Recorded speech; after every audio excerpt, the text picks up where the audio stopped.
आता महत्त्वाच्या गोष्टीकडे वळूयात. ते म्हणजे गुंतवणुकीची दोरी जी आहे ती महिलांच्या हातात आपल्याला तिथं जाताना दिसते आणि त्याचा परिणाम जो आहे तो भारतीय महिला ज्या आहेत म्युच्युअल फंडकडे वाढता कल आहे. परंतु खरंच त्यातनं आर्थिक स्वायत्तता जी आहे ती येऊ शकते का? ते या व्हिडिओच्या माध्यमातून जे आहे ते आपण समजून घेणार आहोत. तर एक आकडा बघा. 2020 मध्ये 5.4 लाख कोटीचा म्युच्युअल फंडाचा व्यवसाय होता. जो की 5 वर्षांनी 18 लाख कोटींच्या आसपास जो आहे तो आपल्याला तिथं जाताना दिसतोय. आणि ह्यामध्ये भारतीय महिलांच्या नावावर असलेली mutual fund asset under management जी आहे ती प्रचंड प्रमाणामध्ये वाढली आहे, जी की 5 पट झाली आहे.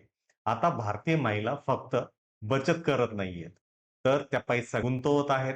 पण इथे अधिक महत्त्वाचा प्रश्न येतो, महिलांच्या नावावरती जर इन्व्हेस्टमेंट वाढली, म्हणजे त्या स्वतः फायनान्शियल डिसिजन जे आहेत ते घेऊ लागल्यात, की फक्त इन्व्हेस्टमेंट जे आहे ते त्यांच्या नावावरती आणि त्यांच्या अकाउंटवरती आहे. कारण अकाउंट ओनरशिप आणि फायनान्शियल ओनरशिप यामध्ये जो आहे तो फरक असतो. आज व्हिडिओमध्ये आपण ह्याच फरकाचा जो आहे तो विचार करणार आहोत.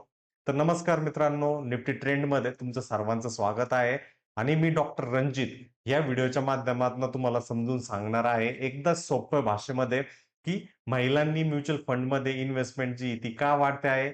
एस-आय-पी म्हणजे सिस्टमॅटिक इन्व्हेस्टमेंट प्लॅन जो आहे तो इतका सक्सेसफुल किंवा लोकप्रिय का होतोय? आणि हा ट्रेंड जो आहे तो फक्त शहरापुरता मर्यादित न राहता, त्यामध्ये आपल्याला इन्व्हेस्टमेंटची जी ग्रोथ जी आहे, की फायनान्शियल एम्पॉवरमेंटची सुरुवात आहे, ते समजून घेऊयात. तर हा जो बदल जो आहे तो नक्की कुठून सुरू झाला? हा चॅप्टर नंबर 2च्या माध्यमातनं अंडरस्टँड करूयात. तर आपल्या समाजात अनेक वर्ष महिलांची फायनान्शियल रोल जो आहे तो प्रामुख्याने एका गोष्टीच्या भोवती जो आहे तो फिरताना दिसला, तो म्हणजे बचत. आणि ते जे बचत जे आहे, सेव्हिंग्ज हे म्हणजे घर खर्चातून थोडे पैसे वाचवणे, त्यातनं सोने घेणे आणि त्यातनंच रिकरिंग डिपॉझिट म्हणजेच आर-डी याच्या व्यतिरिक्त बँकेमध्ये फिक्स्ड डिपॉझिट आणि ह्याबरोबरच घरच्या गरजांसाठी पैसे बाजूला ठेवणे. पण हा जो पिक्चर जो आहे, तो पूर्णपणे बदलत असून यामध्ये महिला जे आहेत, नव्याने काही गोष्टी ॲड करत आहेत. ज्यामध्ये प्रामुख्याने म्युच्युअल फंड्सची एस-आय-पी, इन्शुरन्स, रिटायरमेंट प्लॅनिंग आणि इतर फायनान्शियल प्रॉडक्ट जे आहेत, ते समजून घेण्याचा प्रयत्न करताना दिसत आहे आणि त्याचा परिपाकच आपल्याला जवळ-जवळ औंम जे आहे, ती 5 लाख कोटीवरनं 19 लाख कोटींच्या आसपास जाताना दिसतंय. याच्या पाठीमागचे प्रामुख्याने कारणं कुठलेत? ते आता व्यवस्थितरित्या समजून घेऊयात. तर महिलांचे एम्प्लॉयमेंट म्हणजे रोजगार जो आहे तो वाढताना दिसतोय. डिजिटल बँकिंगमुळं तो परिणाम जो आहे तो आणखीन तीक्ष्ण होताना दिसतोय. स्मार्टफोनचा युसेज जो आहे तो होतोय. याबरोबरच युनिफाईड पेमेंट इंटरफेस म्हणजेच यू-पी-आय आणि ऑनलाईन फायनान्शियल सर्व्हिसेस म्हणजे काय ब्रोकरच्या ॲप्स जे आहेत त्या उपलब्ध आहेत आणि त्यातली त्यात महिलांसाठी काही ब्रोकर जे आहेत ते फ्री ऑफ कॉस्ट ए-एम-सी प्रोव्हाईड करताना दिसतायत. आणि ह्यात सर्वात महत्त्वाचा परिणाम जो आहे तो म्हणजे फायनान्शियल अवेअरनेस सुद्धा एक महत्त्वाचा रोल तिथं प्ले होताना दिसते.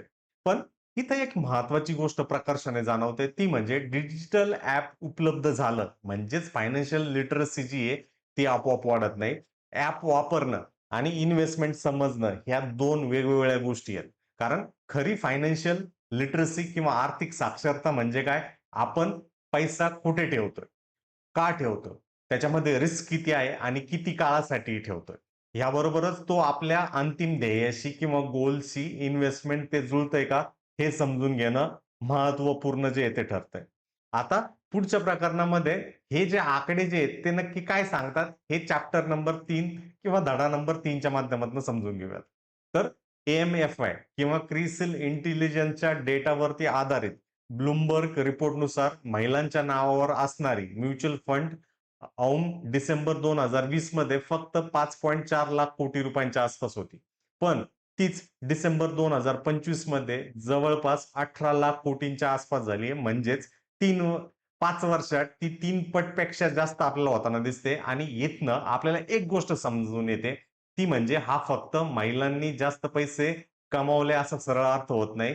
ह्या ग्रोथमध्ये मार्केट मूव्हमेंट, नवीन इन्व्हेस्टमेंट आणि एक्झिस्टिंग इन्व्हेस्टमेंटची व्हॅल्यू जी ती वाढणे यासारख्या अनेक गोष्टींचा परिणाम जो आहे तो असू शकतो.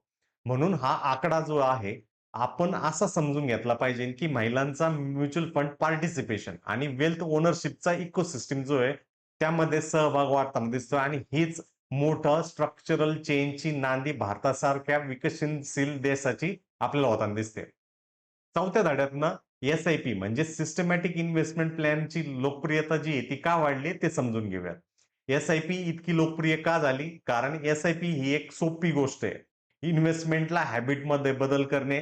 तुमच्याकडे सुरुवातीला ₹10,00,000 जरी नसले, तरी दर महिन्याला तुम्ही तुमच्या इन्कममधनं एक ठराविक रक्कम जी आहे ती इन्व्हेस्टमेंटमध्ये वळवता येते आणि ह्यामुळे पैसे जर उरले तर इन्व्हेस्ट करेन ह्याऐवजी पहिले इन्व्हेस्ट करा आणि नंतर खर्च करा, ही एक सवय तयार तिथं होताना दिसते.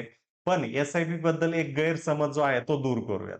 तुम्ही कोणत्या म्युच्युअल फंडमध्ये एस-आय-पी करता, त्याची रिस्क काय आहे आणि त्याची इन्व्हेस्टमेंट ऑब्जेक्टिव्ह काय आहे, हे सुद्धा समजून घेणं तितकंच महत्त्वाचं असतं. कारण तिथं लोकं जे आहे ते गल्लत करतात आणि तिथं फसताना तिथं दिसतायत.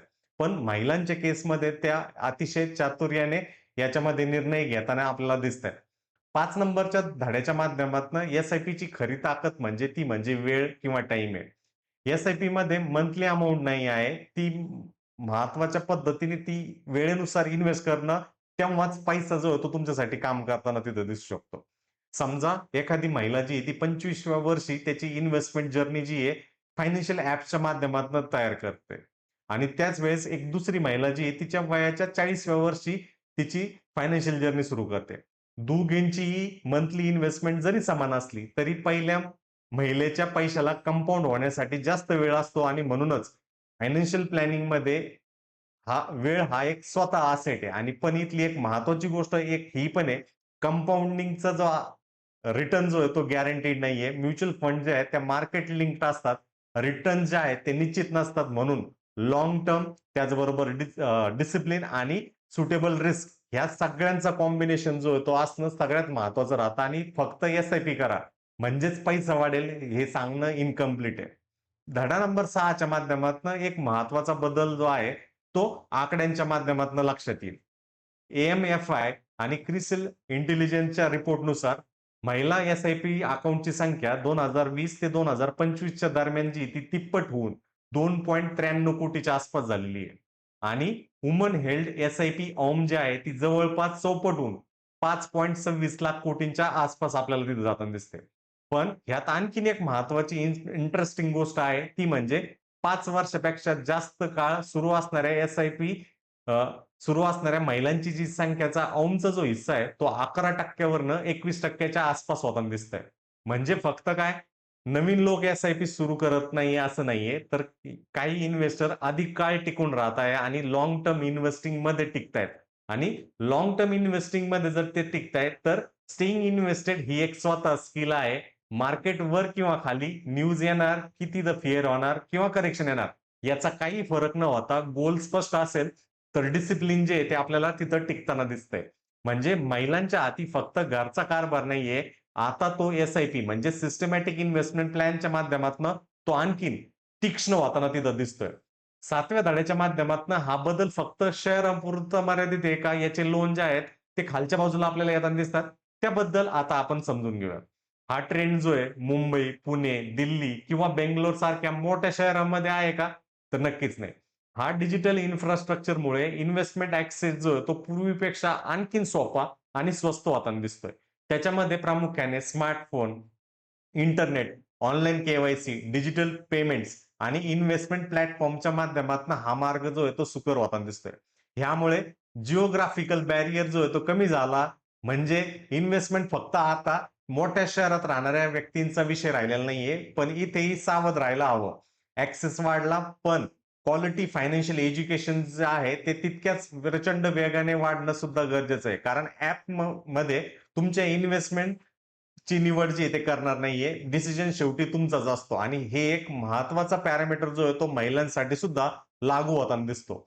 फक्त तुम्ही एस-आय-पी चालू केली आणि सर्व तिथं ॲप डिसिजन घेणार असं नाहीये. त्यामध्ये तुमच्याकडे निर्णय क्षमता आणि त्या विषयाबद्दलची जाणीव आणि लाँग टर्म गोल्स जे आहेत याचा संपूर्ण कॉम्बिनेशन करणं सुद्धा महत्वाचं असतं.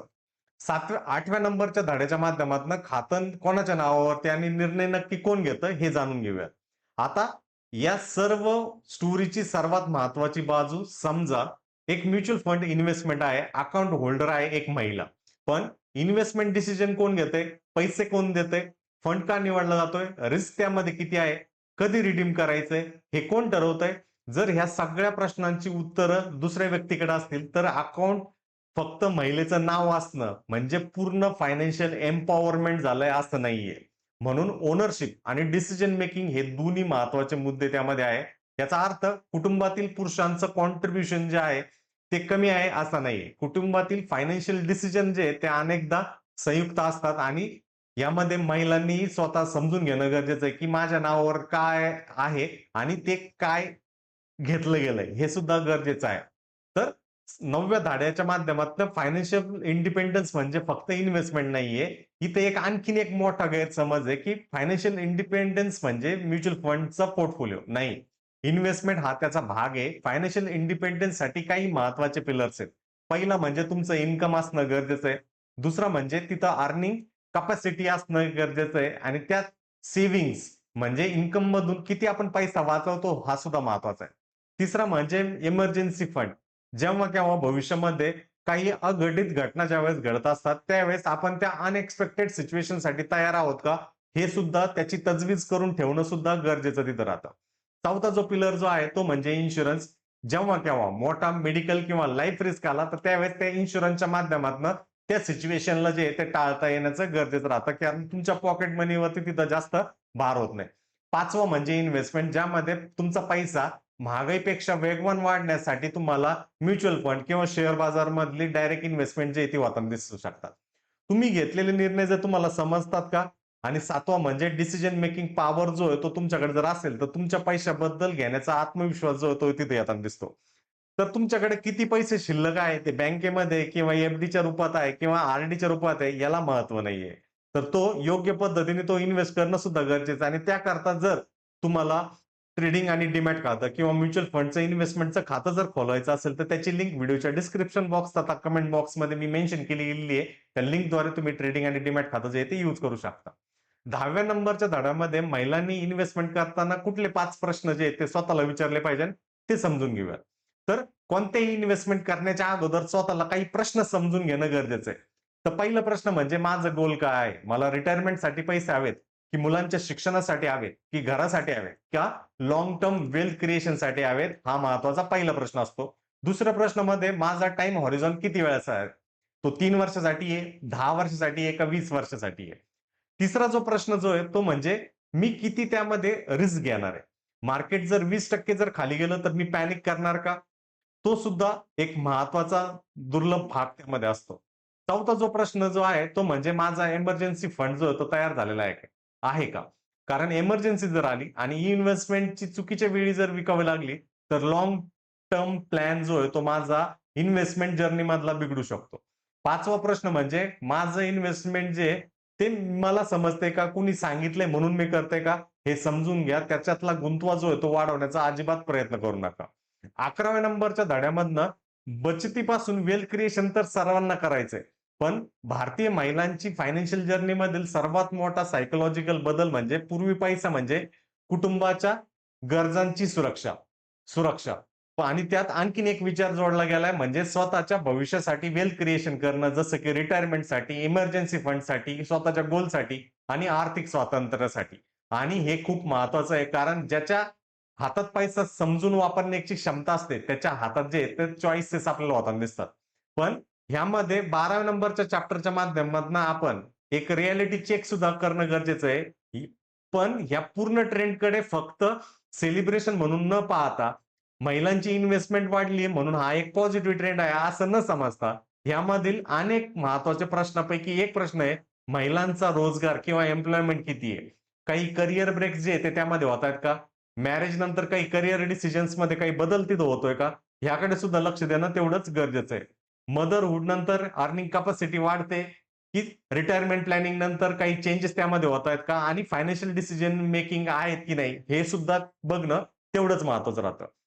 इन्व्हेस्टमेंट ही फायनान्शियल एम्पॉवरमेंटची पहिली आणि शेवटची पायरी नाहीये. कदाचित ती एक अतिशय सुरुवातीची पायरी आहे म्हणून त्याकडे आपण लक्ष ठेवणं सगळ्यात महत्त्वाचं राहतं. तर ह्याच्या माध्यमातून आपल्याला पॉवरफुल कन्क्लुजन काय येतं? भारतीय महिलांनी म्युच्युअल फंड्समध्ये इन्व्हेस्टमेंट वाढली आहे. म्हणून एस-आय-पी अकाउंट्स वाढत आहे असं नाहीये. तर लॉंग टर्म पार्टिसिपेशन हे वाढल्याचे हे एक संकेत आहे. नक्कीच ही एक चांगली बातमी आहे. पण खरी क्रांती तेव्हा होईल जेव्हा फक्त महिला ज्या आहेत इन्व्हेस्टमेंट अकाउंट होल्डर नसतील, तर इन्व्हेस्टमेंट डिसिजन मेकर असतील आणि त्यातनंच फक्त बचत करणाऱ्या महिला नसतील, त्यामध्ये त्या वेल्थ क्रिएटर असतील. महिला फक्त कुटुंबातील फायनान्शियल फ्युचरचा विचार करणार नसतील, तर स्वतःच्या फायनान्शियल फ्युचरचा देखील ते विचार करतील आणि कदाचित आजची ही जी छोटी एस-आय-पी जी आहे ना, ती फक्त पोर्टफोलिओ वाढवणार नाहीये. तर ती आत्मविश्वास वाढवेल, फायनान्शियल नॉलेज वाढवेल आणि डिसिजन मेकिंगचा पॉवर सुद्धा वाढवताना दिसेल. कारण यामध्ये दीर्घकाळात कुटुंबाची फायनान्शियल स्टॅबिलिटी सुद्धा अतिशय महत्वाची जी आहे, ती रोल आपल्याला प्ले करताना दिसते. तर महिलांनो, फक्त बचत करू नका, शिका. फक्त इन्व्हेस्टमेंट जी आहे ती करण्याचा प्रयत्न करू नका. त्यामधनं समजून इन्व्हेस्टमेंट करा. फक्त पोर्टफोलिओ तयार करायचा आहे, त्याऐवजी फायनान्शियल प्लॅन तयार करा आणि तुमच्या पैशाबद्दल निर्णय घेताना तुमचा आवाज नक्की ठेवा. कारण आर्थिक स्वातंत्र्याची पहिली पायरी पैसा नाहीये, तर पैशाबद्दलचा समज आहे. जर तुम्हाला personal finance, mutual funds, SIP, financial planning, wealth creation याबद्दल मराठीत सोप्या भाषेत माहिती हवी असेल, तर निफ्टी ट्रेंडला सबस्क्राईब करा. हा व्हिडिओ तुमच्या आई, बहीण, पत्नी किंवा मैत्रिणीबरोबर नक्की शेअर करा आणि कमेंटमध्ये एका प्रश्नाचं उत्तर द्या, की तुमच्या घरात इन्व्हेस्टमेंटचा अंतिम निर्णय कोण घेतं? तुम्ही, की तुम्ही दोघे मिळून, की कुटुंबातील दुसरी व्यक्ती? कारण कदाचित ह्याच प्रश्नापासून फायनान्शियल अवेअरनेसची जी आहे ती सुरुवात होऊ शकते. तोपर्यंत काळजी घ्या. धन्यवाद.